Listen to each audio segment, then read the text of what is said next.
नमस्कार, स्वागत है आप सभी का जी पंजाब हरियाणा हिमाचल पर। मैं मनोज श्रीवास्तव और आप देख रहे हैं रणभूमि। रणभूमि में आज बात हरियाणा में कोरोना की चेन तोड़ने की सरकार की कोशिशों की। मुख्यमंत्री मनोहर लाल गांवों में कोरोना टेस्टिंग पर जोर दे रहे हैं। स्वास्थ्य मंत्री कोरोना मरीजों को मुफ्त किट देने की बात कह रहे हैं, तो सरकार door to door oxygen refill करने की सुविधा देने का दावा भी कर रही है। लेकिन सवाल यह है, क्या ये कोशिशें काफी हैं? क्या गांव की फिक्र करने में सरकार ने देर नहीं कर दी है?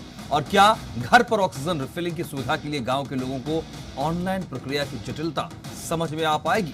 इन तमाम पहलुओं पर चर्चा करेंगे। देखते हैं ये खास।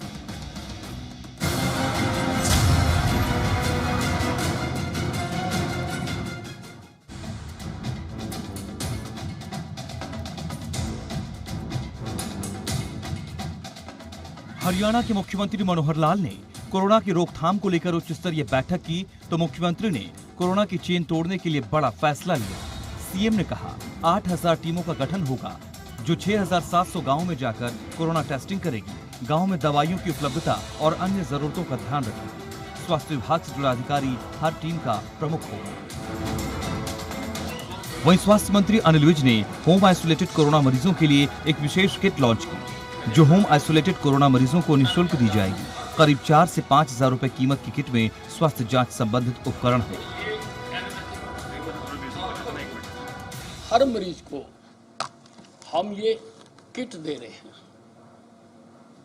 जिसमें ऑक्सीमीटर भी है, इलेक्ट्रॉनिक थर्मामीटर भी है, जिसमें मास्क है, जिसमें आयुर्वेदिक क्वाथ है, जिसमें एलोपैथिक मेडिसिन हैं और इसमें ये स्टीमर भी है। वहीं सरकार ने कोरोना मरीजों की सहूलियत के लिए door to door oxygen cylinder refill करने का भी फैसला लिया है, जिसके लिए मरीज या परिवार को ऑनलाइन आवेदन करना होगा। लेकिन सवाल ये है कि क्या सरकार ने गांव की फिक्र करने में देर कर दी? क्या ऑनलाइन की प्रक्रिया गांव के लोगों को आसानी से समझ में आ पाएगी? ब्यूरो रिपोर्ट, जी मीडिया।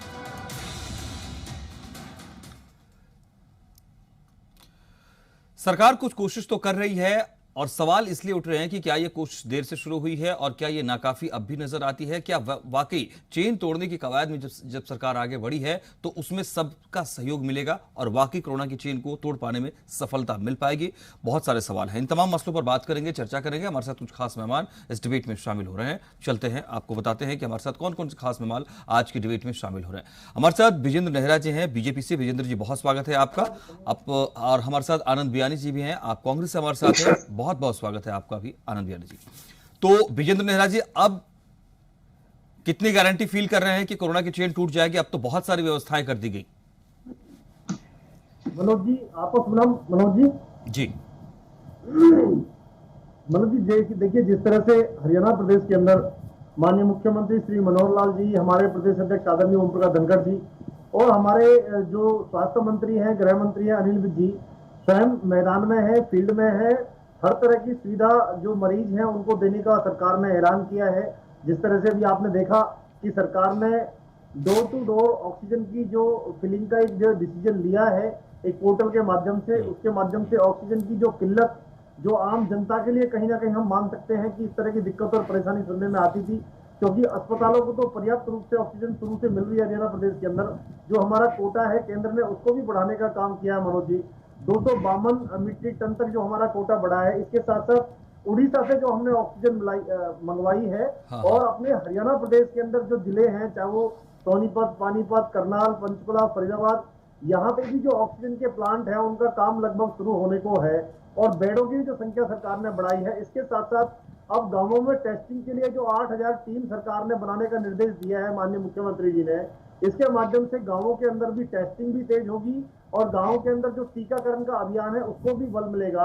मनोज जी, अभी तक हरियाणा प्रदेश के अंदर 77,53,000 से अधिक लोगों का कोरोना का टेस्ट हो चुका है और 42,29,000 से अधिक लोगों को कोरोना की वैक्सीन भी लग चुकी है।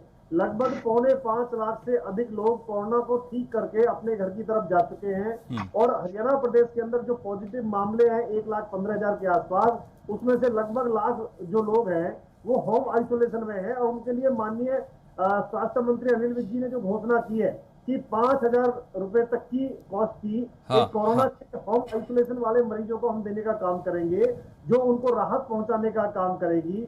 तो प्रदेश सरकार ने जिस वही तरह वही से मैं कह रहा हूं कि अब तो बहुत सारी व्यवस्थाएं हैं, बहुत सारी क्वेश्चन नए सिरे से भी सामने आ रही हैं, तो ये माना जा सकता है, क्या ये भरोसा किया जा सकता है? सवाल मैं आनंद बयानी जी से भी पूछना चाहूंगा, क्योंकि आप लोग भी बहुत कोशिश कर रहे हैं। तो आनंद बयानी जी, अब ये देखिए, आप लोग भी कोशिश कर रहे हैं, सरकार ने भी बहुत सारी चीजें लॉन्च की और बहुत कोशिशों को आगे बढ़ाया है, तो क्या ये अब भरोसा कर ले हरियाणा कि हाँ, यहां अब कोरोना की चेन जल्दी टूट जाएगी? मनोज जी, चैन टूटना एक अच्छी बात है। अगर चैन टूटती है तो सभी सुरक्षित रहेंगे। परंतु एक चीज अभी तक समझ नहीं आ पा रही कि प्रदेश के मुख्यमंत्री तो कुछ कह रहे हैं कि भी ऑनलाइन अप्लाई करें और उसके बाद में घर तक सेवाएं जाएगी, और गृह मंत्री कह रहे हैं कि सप्लाई के लिए, डिस्ट्रीब्यूशन के लिए मेरे को अर्धसैनिक और सैनिक बल चाहिए। तो दोनों में से कौन सही बोल रहा है, अभी तक एक भी ये नहीं क्लियर हो। और दूसरी बात यह कि जैसे ऑनलाइन की जब तक बात, ग्रामीण क्षेत्र के लोग क्या ऑनलाइन अप्लाई सही तरीके से कर पाएंगे, क्या वो सुविधा ले पाएंगे, अभी ये भी संशय है। तो अभी ऐसा कुछ भी नहीं लगता धरातल पे कि कोई प्रैक्टिकल काम हो रहा है। मैं सिरसा की बात बताता हूं। मुख्यमंत्री जी सिरसा सिविल हॉस्पिटल में अचानक यहाँ पहुंचे, और कल मैं समय जाकर सिविल हॉस्पिटल का मैंने दौरा किया। जिस प्रकार की अव्यवस्था यहाँ के सिविल हॉस्पिटल में थी, मतलब कोई भी व्यक्ति, कोई भी डॉक्टर रिस्पॉन्सिबिलिटी से कोई काम नहीं करता। किसी से बात करो, कोई पूरा जवाब नहीं दे रहा। मतलब वहां पे मरीज भटक रहे हैं, किसी को कोई गाइडलाइन करने वाला नहीं है। आज एक संतोष देवी नामक एक लेडीज का पता लगा कि प्राइवेट हॉस्पिटल में है, और उसकी बच्ची ने एक एसएमएस डाला कि भी मेरी मदर जो है इस तरह से संजीवनी हॉस्पिटल में है, और मेरे पास पैसे खत्म हो गए और मैं सरकारी हॉस्पिटल में उसका एडमिशन कराना चाहता हूँ, कोई मेरी हेल्प करे। मैंने जैसे ही मैसेज देखा तो मैंने जिला प्रशासन से वो मैसेज शेयर किया, और मैंने बताया जी इस तरह से ये मैसेज है, उसके पास पैसे खत्म हो गए, तो उसको वहां एडमिशन सिविल हॉस्पिटल में दिलाए। और उसके बाद में जो कोरोना योद्धा यहाँ पे जो बनाए हुए थे, इनको इंचार्ज बनाया हुआ है, फिर मैंने उनको फोन किया। बीजेपी को इस टाइम राजनीति का वक्त नहीं है, ये वक्त है लोगों की सुरक्षा का। तो मैंने उनसे संपर्क किया। मैं कोई बात नहीं, बीजेपी के जो हेड बनाए हैं कोरोना के लिए, मैं उनसे फोन पे, कोई शर्म नहीं है इस बात की। फिर डॉक्टरों से किया, और ये देख ले कि उसके बाद में बीजेपी के उन नेता का तो फोन बंद है। जिला प्रशासन ने कोई सहायता नहीं की उस लेडीज की अभी तक। फिर पर्सनली जाके सिविल हॉस्पिटल में डॉक्टरों से रिक्वेस्ट करके उस लेडीज को वहां पे एडमिट करा। इस प्रकार की परिस्थिति है, और हमारे जैसे लोग भी जाते हैं तो उनको वो कोई अच्छा रिस्पॉन्स नहीं दे रहे। कोरोना की टेस्टिंग कर रही है। आपने मूलभूत सुविधाएं जो अस्पताल के तौर पर होनी चाहिए, व्यवस्थाओं को दुरुस्त करने की जो कोशिश है, वो आपको लगता है कि स्थिति बेहतर अभी नहीं है? विजेंद्र जी, सवाल नहीं है, हाँ, केवल बातें की बातें। ठीक है, मैं पूछता हूं, सवाल पूछता हूं। विजेंद्र जी, एक तो मसला चलिए ये व्यवहारिक तौर पर है, उस पर भी आप राय रखिएगा, लेकिन अभी के मौजूदा हालात में जो पॉइंट विजेंद्र जी ने भी रखा, गृह मंत्री जी ने कहा कि ऑक्सीजन को सुरक्षित करने के लिए बेहतर तरीके से इसके ट्रांसपोर्टेशन हो जाए सुरक्षा में, इसके लिए आप आर्मी को सौंप देना चाहिए। तो ये सवाल तो जेन्युइन है इनका कि क्या प्रदेश की पुलिस ऑक्सीजन की सप्लाई प्रॉपर तरीके से सेफली कराने में सक्षम नहीं हो पा रही है। आप दूसरी तरफ ये कह रहे हैं कि घर में हम रिफिलिंग करवा देंगे, उसके लिए जो प्रक्रिया है क्या वो इतना आसान है? गांव के लोगों को समझ में आएगा? मैं कहता हूं शहर में कोई कष्ट में होगा तो उन तमाम प्रक्रियाओं में फंसना चाहेगा वो, या वो सीधा चाहेगा कि मेरे मरीज को ऑक्सीजन मिले? थोड़ा पेचीदा है।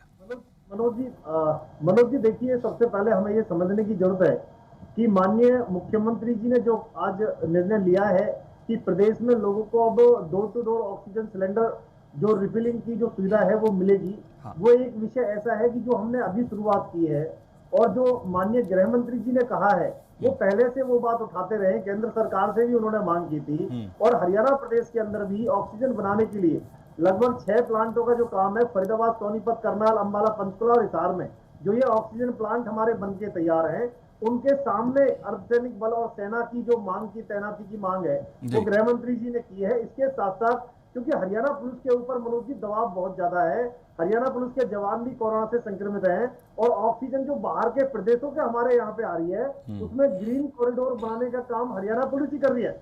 हरियाणा पुलिस की गाड़ियां उनके सामने आ रही है, ट्रकों के ग्रीन कॉरिडोर उनको देते हुए आ रही है। ओडिशा से जो आ रही है, उसके बाद जो ट्रक हमारे खाली होने के लिए आते हैं।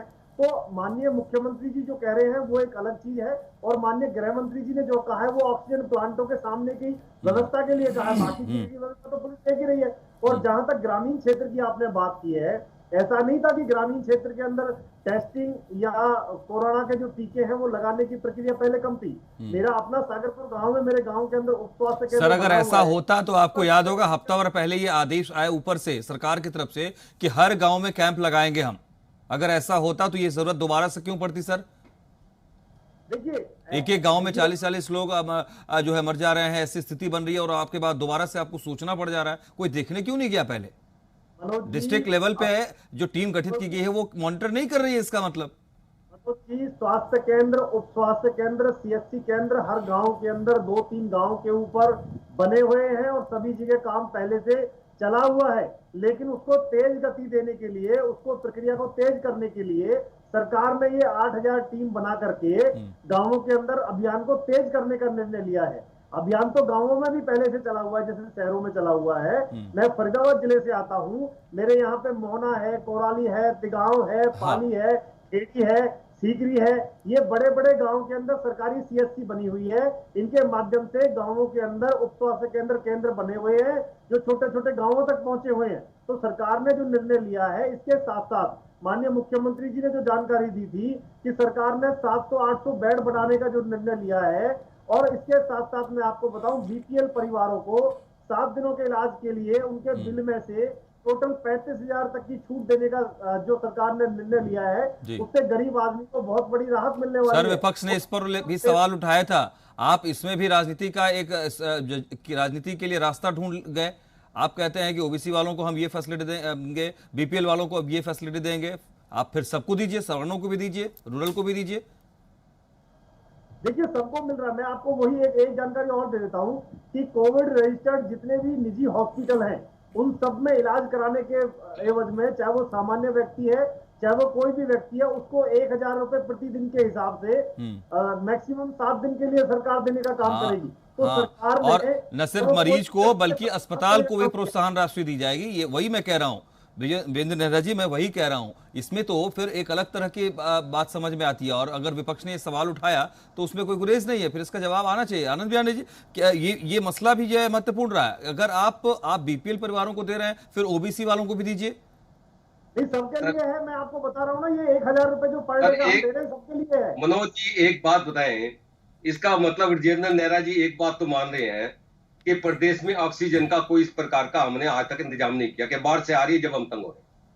दूसरी बात, जब तक मुख्यमंत्री की जी घोषणा की बात करूं, एक तरफ तो सरकार कहती है कि प्राइवेट हॉस्पिटल में 18 से लेकर 30,000 रुपए प्रतिदिन प्रति बेड प्राइवेट हॉस्पिटल वाला चार्ज कर सकता है, और एक तरफ वो केवल 1,000 रुपए बीपीएल परिवारों को देने की बात करती है।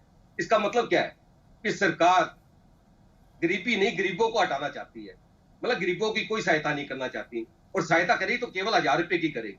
एक क्या विजेंद्र जी, आप सुन रहे हैं, आप सरकार की तमाम गाथाएं अभी गा रहे हैं, बता रहे हैं, लेकिन काउंटर भी अपने आप में मजबूत है जो कि आनंद बियानी जी रख रहे हैं। मनोज जी, मैं जवाब दे दूं इनको, मैं जवाब दे देता हूँ।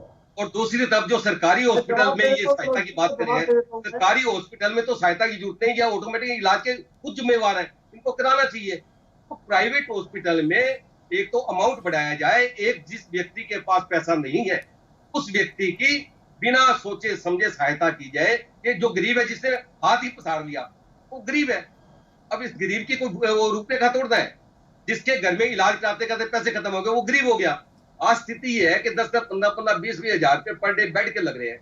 जिसका मरीज 10 दिन हॉस्पिटल में रह गया, 2-2.5 लाख रुपए लग गए, उसने जिंदगी भर की अपनी कमाई वहां फूक दी, और खुदा ना खास्ता उनका वो घर का मेंबर चला जाता है, आर्थिक रूप से वो मर गया परिवार, और वैसे भी मर गया। जवाब देना चाह रहे हैं? मैं मुख्यमंत्री मनोज जी, आपके चैनल के माध्यम से, भाई वीरेंद्र नेहरा जी, राजनीति का वक्त नहीं है, मैं मुख्यमंत्री से कांग्रेस की तरफ से हाथ जोड़ के प्रार्थना करता हूं कि आर्थिक रूप से वो अपना खजाना खोल दें, गरीबों को मत मरने दें, किसी भी तरह से सहायता करें, सर्वदलीय बैठक बिठाए। हम लोगों से जिस प्रकार की भी सहायता हो सके कांग्रेस पार्टी की ओर से भी हम उसमें करेंगे। तो हमारी प्रदेश अध्यक्ष भी क्लियर कट कह रही है कि जैसी भी सहायता सरकार हमसे मांगेगी, इस वक्त राजनीति का वक्त जवाब वीरेंद्र जी जवाब दीजिए। बियानी साहब ने महत्वपूर्ण कुछ अहम सवाल रखे हैं, जवाब इसका आपको देना चाहिए। मनोज जी देखिए, एक तो मैं बताना चाहूंगा, मैं निजी हॉस्पिटलों में बीपीएल परिवार को 35,000 रुपए तक की छूट का विषय हो, या 1,000 रुपए डेली के हिसाब से सामान्य परिवार को हो, वो निजी हॉस्पिटल में है। 500 से ज्यादा जो सरकारी हॉस्पिटल या कोविड सेंटर हरियाणा प्रदेश के अंदर हरियाणा सरकार ने बनाए हैं, वहां पर हर व्यक्ति का निःशुल्क इलाज ये सरकार कर रही है। और इसके साथ साथ मैं बताना चाहूंगा, हरियाणा प्रदेश के अंदर ऑक्सीजन की कोई कमी नहीं है। लेकिन मेरे मित्र कांग्रेसी प्रवक्ता से मेरा निवेदन है, वो बार बार कहते हैं कि राजनीति नहीं करनी चाहिए, लेकिन फिर भी करते हैं। इनको ध्यान होना चाहिए, 2 दिन पहले विजेंद्र मावी, एक इनके कांग्रेस के बड़े नेता है, दीपेंद्र हुड्डा जी के चहेते हैं, वो गैस सिलेंडर की कालाबाजारी करते हुए उनको पकड़ा है। 42 खाली सिलेंडर, 8 भरे सिलेंडर ऑक्सीजन के उनके पास से मिले हैं और फरीदाबाद के खेड़ी थाने में उनके खिलाफ मुकदमा दर्ज हुआ है। तो इनको ध्यान देना चाहिए। दूसरा, ये बार बार कहते हैं कि हमारी अध्यक्षा ने ये कहा है कि सरकार कहेगी तो हम करेंगे। अरे भैया, सरकार के कहने से ही आप करेंगे क्या? हमारे आदरणीय प्रदेश अध्यक्ष श्री ओम प्रकाश धनखड़ जी के नेतृत्व में आज भारतीय जनता पार्टी के लाखों कार्यकर्ता सरकार के सपोर्ट में संगठन की तरफ से, पार्टी की तरफ से लगे हुए हैं। चाहे वो वैक्सीन लगवाने की बात हो, टेस्टिंग की बात हो, चाहे ऑक्सीजन के सिलेंडर अरेंज करने की बात हो। ठीक है बियानी साहब, बोलिए। बियानी जी बोलिए, क्या कहना चाहते हैं आप? इनको चुप रहे पहले। आप कांग्रेस पार्टी फील्ड में राजनीति करने के लिए आप लोग कुछ नहीं है। आपके लोग, ठीक है विजेंद्र जी, जरा आनंद जी को सुन लेते हैं। आनंद जी बोलिए। खेल रहे हैं आप, नहीं एक बात बताएं, लेकिन राजनीति मेरा भाई अभी तक भी ये बात नहीं समझा, फिर बार बार वही राजनीतिक बात, कभी दीपेंद्र हुड्डा, कभी फला, कभी फला। आप अपनी कार्य प्रणाली को पहचाने भाई। जैसे अनिल विज जी सारे दिन ट्वीट करते रहते हैं, कभी राहुल गांधी में, कभी, अरे जो व्यवस्था उनके हाथ में सौंपी आप उसी को देख लो इस वक्त।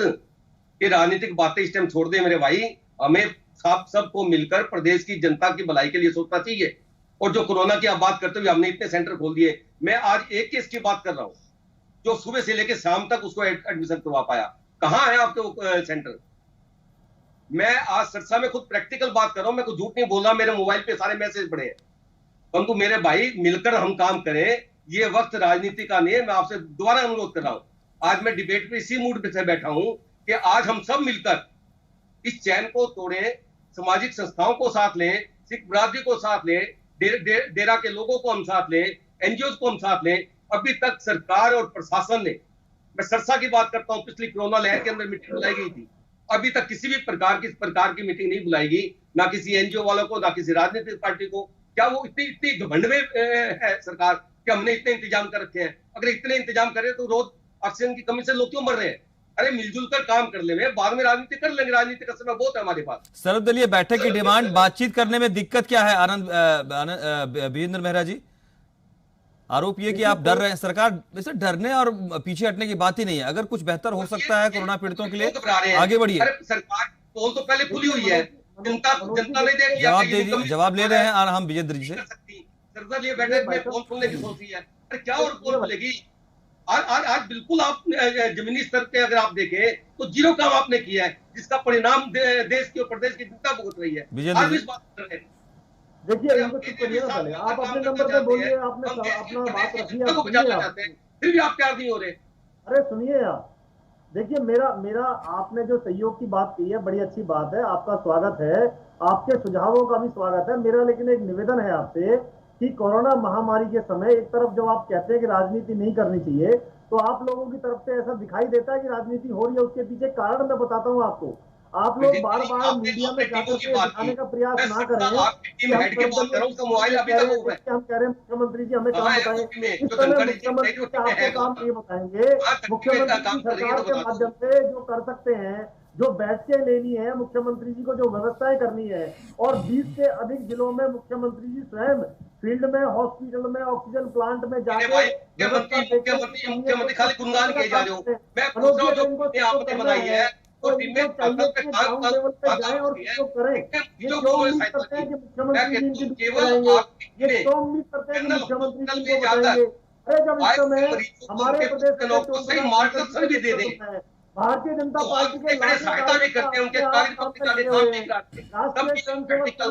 कार्यकर्ता स्वयंसेवक लगे हुए हैं। हम लोग सहायता ले लें, हमारे इल्जाम लगाते हैं कि आप लोग राजनीति कर रहे हैं। आप इंतजार क्यों कर रहे हैं कि सरकार आपको बताएगी? अरे हम तो काम कर ही रहे हैं, अपने स्तर पर काम करिए ना, जनता की सेवा करिए ना। सरकार सरकार को चाहिए सबसे पूरा काम करे, हम तो अपना सरकार वो ग्राहकों पे कर रही काम है, कर रहे हैं। लेकिन आप कांग्रेस बिना पार्टी काम को के भी कभी करना टीमों चाहिए। की बात आप करते हैं, मुझे कभी बताइए लेने मनोज की जी, बात, ये लोग कभी सिवाय घर भ्रम बनाने की बात फैलाने के करते हैं इन्होंने क्या और किया लोगों है? को भी गुमराह राहुल कर रहे गांधी हैं। जी ने जो सर हमारा वैक्सीन नहीं आई चाहिए थी, वृत्ति देना। इनके आप कैसे मनीष लोग यहाँ तिवारी पर करके आनंद जी नेता है शांत कांग्रेस शांत, पार्टी आनंद के, जी शांत इन शांत, लोगों ने, जी अरे सुनिए सुनिए और भैया, बात आप रखिएगा, लोगों ठीक ने, है। एक मिनट मनोज जी, 30 सेकंड में खत्म करता हूँ मनोज जी। राहुल जी ने और इनके मनीष तिवारी करके जो नेता हैं, जो वैक्सीन आई थी इन्होंने भ्रम फैला दिया, वैक्सीन मत लगवाइए, अरे भाई ये देश की मोदी और जनता को बीजेपी सुन की ले। वैक्सीन है। राहुल सिवाय जी, भ्रम राहुल फैलाने को के दिन कुछ रात करती लगे नहीं है हुए हैं। कांग्रेस पार्टी। राहुल जी ये ने तो हाथ पूरे पे हाथ धरे बैठे हुए हैं, न इनके कमेटियां पास करके नीति हमारे है, न जैसे इनके लोगों पास को नेता लगा है, रखे हैं। न इनके हमारे पास के कुछ साथ है। करते हुए आप कमेटियां भैया करके हमारी कहते, लगा रखे हैं। आप तो मुख्यमंत्री भली जी को बात अगर कर रहे अपना हैं। नेता मानते हैं और आप ये कहते हैं कि मुख्यमंत्री के कहने से हम काम करेंगे, तो ये बताइए आप मुख्यमंत्री जी का इंतजार क्यों कर रहे हैं? अरे आप लगिए ना मुख्यमंत्री अपने के इस कहने पे, से जनता काम काम करेंगे करती है, नहीं कह रहा हूं हम सबको मैं कह रहा हूं जनता सब के लिए मिलकर काम काम करना है। करें। एक अच्छी टीम बना अगर बन जाएगी, काम डिवाइड हो जाएंगे, कहीं कोई कमी है उसको पूरा करने की बात होगी। तो नहीं अरे कर काम रहे हैं तो आप लोग, कर ही रहे हैं, काम तो हम कर ही रहे हैं। आपके आप कहने से काम कर थोड़ा रहे हैं। हटेंगे।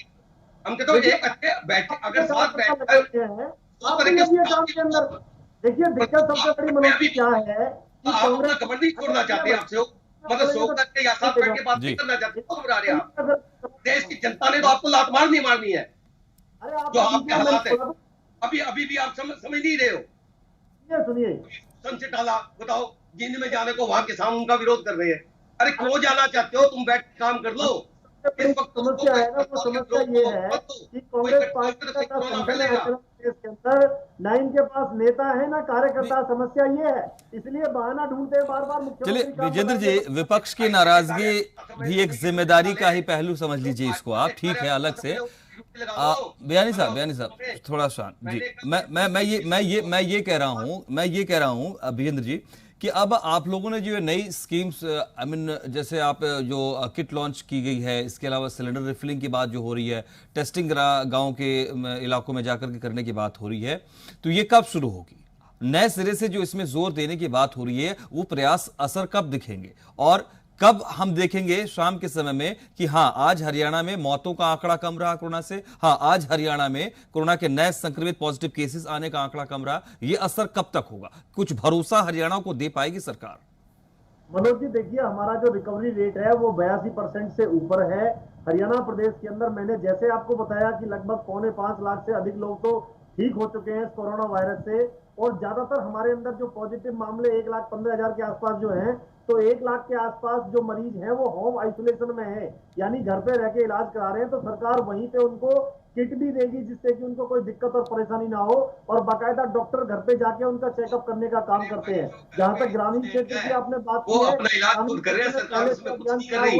और अगले आप जो आंकड़ों की बात कर फिर झूठ बोल रहे हो कि आज के आपके सरकारी आंकड़े हैं 79.7 के, जो आंगनबाड़ी केंद्र बने हुए हैं, अभी आप 80% कह रहे हो और कल के आपके आंकड़े थे 62% के। केंद्र वहां पे बने हुए हैं, जो सरकारी वहां पे बने हुए हैं, उनके माध्यम से ज्यादा लोगों को टीका लग जाए और ज्यादा से ज्यादा लोगों को टेस्ट हो जाए, तो ये ग्रामीण क्षेत्र के अंदर क्योंकि बीमारी कम है, हरियाणा प्रदेश एक ऐसा प्रदेश है जिसके अंदर स्थिति नियंत्रण में है। ग्रामीण क्षेत्र के अंदर बीमारी ज्यादा बढ़ रही है।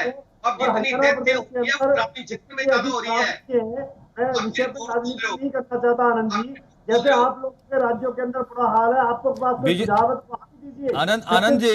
आनंद जी सर्वदलीय बैठक या और डिमांड, मुझे लगता है कि उससे भी जरूरी है ये कि हम जो जैसे संभव हो सार्थक प्रयास अपनी तरफ से किया जाए। ये भूमिका विपक्ष की रहेगी, चाहे वो सरकार के साथ हो या सरकार से अलग रह समर्थन सहयोग के तौर पर हो सरकार के, या व्यक्तिगत तौर पर मरीजों की मदद के तौर पर। विपक्ष ये भरोसा तो दे कम से कम, फर्क नहीं पड़ता है सर्वदलीय बैठक करें ना करें, कोई आए ना आए, अकेले आप अपनी तरफ से करेंगे।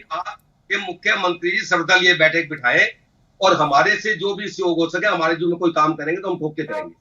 उन्होंने अपनी तरफ से लोगों की ड्यूटियां लगा दी है, हल्के वाई हमें हमारी ड्यूटियां लगा रही है, उसको हम भली बात निभा रहे हैं। और बार बार जब मैं प्रवक्ता होने के नाते फिर दोबारा अनुरोध कर रहा हूँ सरकार से, हाथ जोड़ के अनुरोध कर रहा हूँ सभी को साथ लेकर चले ताकि हम लोगों की जान बचा सके। नहीं नहीं राजनीति ये वक्त जो है इसी बात को लेकर के जरूरत महसूस हो रही है कि साथ मिलकर अगर चलेंगे तो परिणाम बेहतर आएंगे। आपने भी अपनी तरफ से जो प्रयास किया है उसको आप और आगे बढ़ाइए। और विजेंद्र नहराजा, चूंकि आप तो सरकार हैं इसलिए आपके सामने तो बड़ी जिम्मेदारी है। मुझे लगता है कि सहयोगात्मक रुख अगर कहीं से मिले तो साथ लेकर चले और बेहतर तरीके से संचालन करें, व्यवस्थाओं को दुरुस्त करें, ताकि कोरोना की इस महामारी से जल्दी हरियाणा को हम बाहर निकाल करके ले आए, सुरक्षित निकाल कर अब भी लोगों को ले रहा है जो अभी भी इसकी आशंका से डरे हुए हैं। बहुत शुक्रिया आप दोनों का हमारे साथ इस डिबेट में शामिल होने के लिए। सरकार की कोशिशों का असर नजर आना चाहिए और आम लोगों को जो कोरोना पीड़ित है, ग्रामीण लोग जो कि कोरोना की वजह से डरे हुए हैं, संक्रमण का खतरा लगातार उस तरफ भी बढ़ता चला जा रहा है, उनका डर खत्म हो, कोरोना से मुक्ति उनको मिले और तमाम व्यवस्थाओं को लेकर उन्हें भटकना नहीं पड़े, किसी की ओर आंख देखना ना पड़े और किसी का इंतजार ना करना पड़े और वो बेहतर हो, स्वस्थ हो, पूरा हरियाणा जल्दी कोरोना से मुक्ति पा पाए, ये उम्मीद करनी चाहिए। नमस्कार।